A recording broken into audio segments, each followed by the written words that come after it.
My name is Alan Yang, and I'll be going over the various issues that we examined for Samsung Electronics.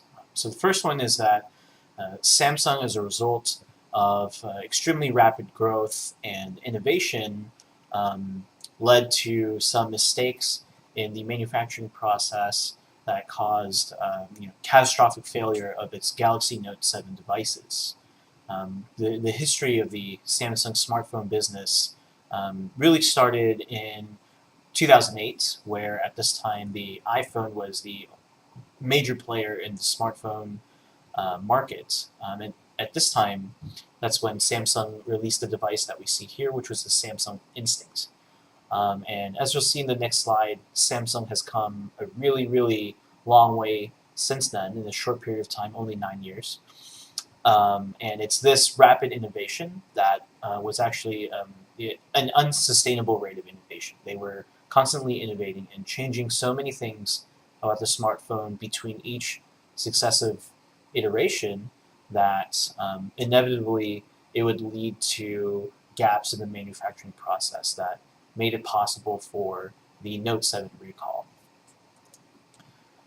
So here we see the Galaxy Note 7, and as you can see, it's really a beautiful device. It's the culmination of many modern smartphone design concepts and practices, with the edge-to-edge screen, um, having a very minimalistic buttons in terms of the bottom and the top, as well as the overall design of not having a really any sort of frame at all around the screen, is really just really decades of growth away from the Samsung Instinct. If you compared those two phones, you would think they were 20 years apart in technology.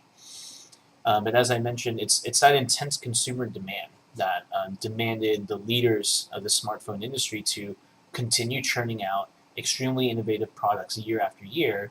And what actually happened in the Note 7 was that they had made the smartphone so thin that there wasn't adequate space between the internal components and the case. So this caused overheating issues that led to short circuiting of the various components. And it just shows you that it's proof that the growth was unsustainable and that companies, when they're growing too quickly, they expose themselves to some risk, where they don't take all the necessary steps to ensure that their changes are going to be released to the market without any kind of failure. The second issue we examined were the various lawsuits that Samsung is involved in. So Apple and Samsung are bitter rivals in the smartphone industry. iPhones and the Samsung Galaxy S devices are, the two of them to be seen as some of the best smartphone devices in the world. Not only that, but they are consistently at the top of the pack with each generation of their devices. And in early 2011, Apple started a series of litigation against Samsung, claiming that they infringed on their patents. And actually, they have been involved in over 50 lawsuits around the world. And given that the nature of these lawsuits are patent lawsuits, if a court rules that Samsung did indeed infringe on Apple's patents, then that would be catastrophic for their business, because their very ability to sell their own devices could potentially be taken away from them. And here in this graphic, we can see how ridiculous some of the claims that they've made are. So Apple says rounded square icons on a screen is a patent that Samsung infringed upon.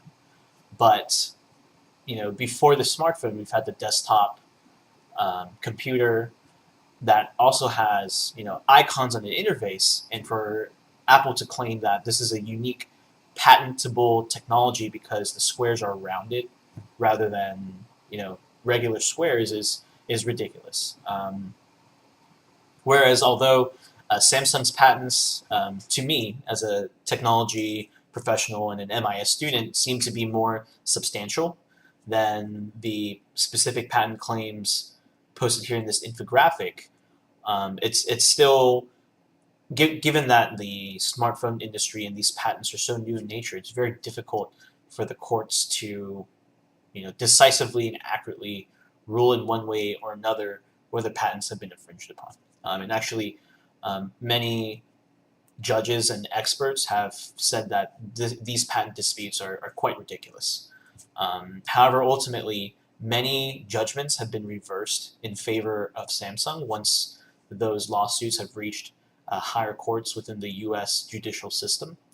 And experts have looked at Apple's own accounting to decide that in some cases, Apple was saying, for example, Samsung violated a patent for the autocorrect feature. And that autocorrect feature is worth as much as $40 per device. So Apple was saying $40 of every device is the value created by the fact that this device can autocorrect text, which once again is a feature that we've had for many years and comes standard on many word processing programs. And the experts dug into the accounting to see internally what does Apple value those technologies at, and found that autocorrect as a feature was really only worth $1.75 per device. The third issue is that Samsung has a really, really bitter competition with Apple, but at the same time, Apple is the largest customer of Samsung's smartphone microchip manufacturing business.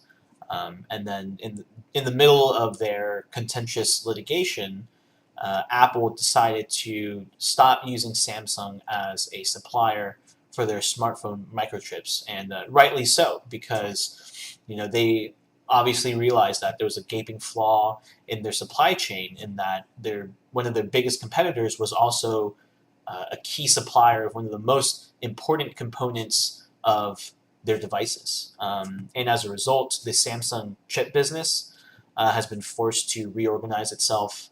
The business model was clearly built in respect to having Apple as one of their largest consumers. So they were kind of left hanging, so to speak, when Apple decided to move its business away. And their current business model, their operations, the way they run their business is not sustainable without a massive consumer such as Apple. And our recommendation is that Samsung should innovate that business and try to find different markets or different customers to sell to. And although it's difficult, it would be very lucrative for them to create a new market for these chips, to compete in areas that they haven't before, to increase their revenues that way.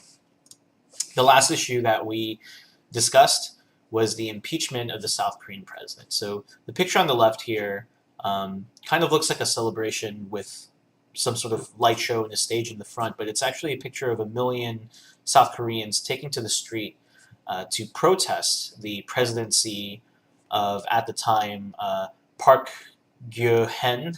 And on the right, you can see at some press conference where President Park was facing these charges and delivering a response that, the contriteness and sort of the acceptance that, she'd been caught. And at this point in time, she's been completely impeached and removed from power. And through the investigations that were necessary for her to be impeached, it was found that the Samsung president, Mr. Lee, was also involved with former President Park, and that the prosecutors found evidence that Mr. Lee directed funds to be transferred from Samsung either to associates of Ms. Park or organizations that she was connected to. And the prosecutor found that this was done, that this was bribery rather than donations, and that, and requested a warrant for arrest, which was granted. And on the right, we see the Samsung president, Mr. Lee, being arrested after that warrant was granted to the special prosecutor. And so far, of course, the president and Samsung are claiming complete innocence in this. There appears to be incontrovertible proof that payments were made to the various associates and organizations related to Miss Park, but they've claimed that they're victims of extortion at the hands of a corrupt politician at the highest level of government rather than complicit bribery.